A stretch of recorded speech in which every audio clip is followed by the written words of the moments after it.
ఇది వాస్తవమా అవాస్తవమా? వాస్తవమైతే వాస్తవం చెప్పండి, అవాస్తవమైతే అవాస్తవం చెప్పండి. ఎప్పుడప్పుడు మళ్ళీ దాన్ని తిరిగి పునఃప్రారంభిస్తారు అని రెండింటికి కూడా సమాధానం రాలేదు. డొంక తిరుగుడుగా హరీష్ రావు గారు చెప్పారు, టీఆర్ఎస్ చెప్పిందని చెప్పారు. మేము చెప్పాం, టీఆర్ఎస్ ఏం చెప్పినప్పుడు కూడా దాన్ని మేము ఖండిస్తున్నాం. మంత్రి గారు వచ్చి మా జగన్మోహన్ రెడ్డి హయాంలో ఇగో ట్రిబ్యునల్ ఇగో ఈ ఆర్డర్ ఇచ్చింది, ఏవి ఫైన్ వేసింది, ఎస్ ఇచ్చింది, దానికి కూడా మేము ఏకీపిస్తున్నాం, కాదనలేదు. ఎందుకు ఇచ్చినప్పటికి కూడా మా ఇంట్రెస్ట్ రాయలసీమ మిత్రపద పథకాలు జరగాలని, ఆ కార్యక్రమాన్ని ముందుకు తీసుకెళ్లాలని మా ప్రయత్నం మేము చేస్తాం. కానీ ఈ ప్రభుత్వం తెలంగాణ ముఖ్యమంత్రి గారు చెప్పిన మాటల అనుగుణంగా దాన్ని ఖండించలేదంటే దానికి ఒత్తాస పలికారు ఫైనాన్స్ మినిస్టర్ గారు.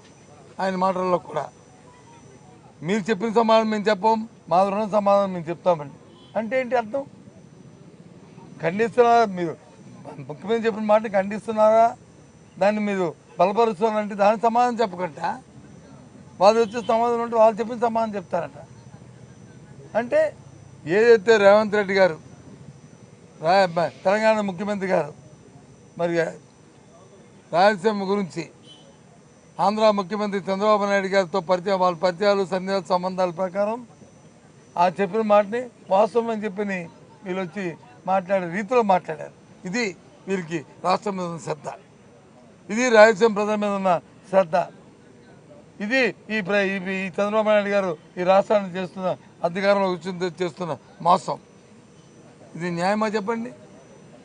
ఆలోచించిన ఆంధ్ర రాష్ట్ర ప్రజలారా, మన రాష్ట్ర ప్రయోజనాలను ఏ విధంగా తాకట్టు పెట్టి ఏ విధంగా వీళ్ళు చేస్తున్నారో, ఏ విధంగా దోపిడీ చేస్తున్నారో ఆలోచించమని కోరుతున్నాను. అది మొదటగా జరిగింది. ఎన్జిటి ఆర్డర్ ఇచ్చిన తర్వాత పనులు జరిగావా జరగలేదా మేము దాని గురించి ప్రయత్నాలు చేస్తామా లేదా మా ప్రయత్నం మేము చేస్తాం. కానీ మీ ఏపీ అని అడుగుతున్న క్వశ్చన్కి చంద్రబాబు చెప్పిన ఏదైతే రేవంత్ రెడ్డి చెప్పిన మాటని మీరు అనుగుణంగా మీరు దాన్ని సమర్థిస్తున్నారా? అది చెప్పిన అబద్ధం చెప్తున్నా అడిగితే దాని సమాధానం చెప్పే తెలుగు ఏపీ గారు చెప్పండి. మీరు మీ పత్రిక దాన్ని సంబంధిస్తుందా? మీ పత్రిక కూడా దాన్ని సంబంధిస్తుందని చెప్పండి. మీ గవర్నమెంట్ మీ చెప్పొచ్చు కదా. అది ఏది మేము రేవంత్ రెడ్డి చెప్పిన మాట అబద్ధం చెప్పాలి కదా, లేదు వాస్తవం ఇది వద్దని చెప్పాలి కదా. అది ఎందుకు చెప్పట్లేదు? అది చెబితే ఇది చెప్పు, అది చెబితే ఇది చెప్పు. అది ఆ విషయం చెప్పండి, ఆ విషయం చెప్పట్లేదు. ఆ విషయాన్ని ఎందుకు ఖండించలేదు, ఎందుకు బలపరచట్లేదు? ఏంటి మీ వీక్నెస్ ఏంటి? మీ హరీష్ చెప్పిందని మేము ఖండిస్తున్నాం కాదు. హరీష్ చెప్పింది ఆయన తాలూకా రాజకీయ స్వాతంత్రం చెప్పిన మాట అయ్యి ఉండొచ్చని మేము చెప్తున్నాం కదా. మీరు చెప్పాలి కదా. ఎందుకు చెప్పట్లేదు? మీరు ఎందుకు చెప్పట్లేదు? చెప్పండి. మీరు సవాసాయితే చెప్తున్నాం కదా. మీరు ఇలాంటి దొంగ ఈ రాష్ట్రాన్ని దయచేసి ఏపీఎన్ గారు మీకు దయచేసి మీకు మనం చేస్తాను. ఈ రాష్ట్ర ప్రజలు మన ముఖ్యం తప్ప వ్యక్తిగత స్వార్థాలు వ్యక్తిగత పరిచయాలు మన ముఖ్యం కాదు. మాకు అందరితో పరిచయాలు ఉన్నాయి,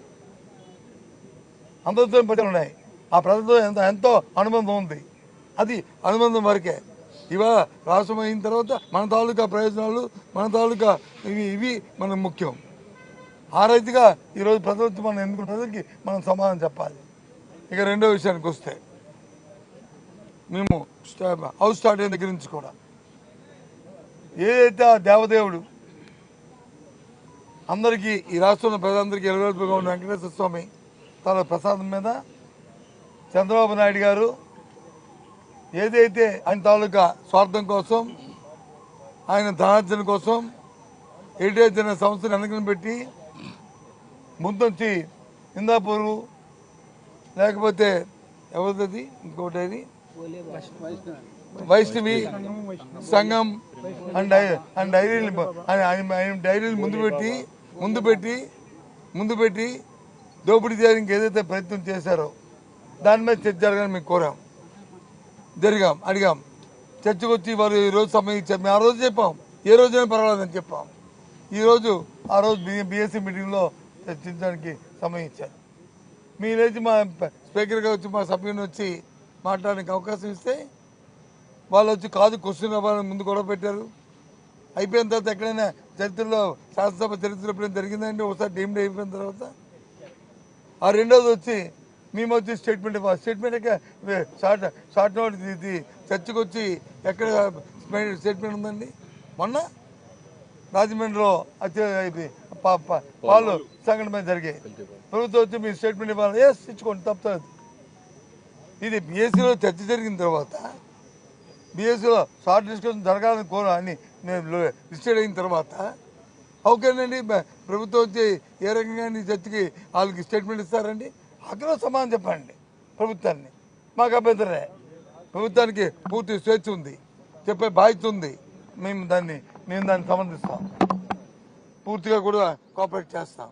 అంతేగాని వీళ్ళు వచ్చి చట్టాన్ని చేతిలోకి తీసుకొని, రాజ్యాంగాన్ని చేతిలోకి తీసుకొని, అధికారం ఉందా కదా అని సభను వచ్చి చేతిలోకి తీసుకొని చైర్మన్ గారి మీద వచ్చి నానా మాట్లాడుతూ అభ్యర్థింగ్ చేస్తూ ఇది చాలా ఆక్షేపణీయం. రాష్ట్ర ప్రజలు దయచేసి చూడండి, ఏదైతే చంద్రబాబు నాయుడు గారు జంతు కొవ్వు ఉన్నదని చెప్పి ఏది చెప్పారో సిబిఐ రిపోర్ట్లో లేదని చెప్పింది. ఆ రోజు వచ్చి 320 రూపాయలకి 328 రూపాయలకి 29 రూపాయలకో 28 రూపాయలకో ఆ రోజు వచ్చి హిందూపూర్ డైరీ వచ్చి ఆ రోజు కొంటే దాన్ని ఇవాళ 658 రూపాయలకి ఇవాళ కొంటుంది టీటీడీ. దాంట్లో లోపగారు ఏంటి? ఆ హిందూపూర్ డైరీకి హెరిటేజ్ డైరీకి ఉన్న సంబంధాలు వారు వెబ్సైట్లోనే చెప్పారు. ఇది మా మ్యానుఫ్యాక్చరింగ్ యూనిట్ అని చెప్పని. ఆ తర్వాత మేము అడిగిన తర్వాత దాన్ని కో మ్యానుఫ్యాక్చరింగ్ మార్చారు.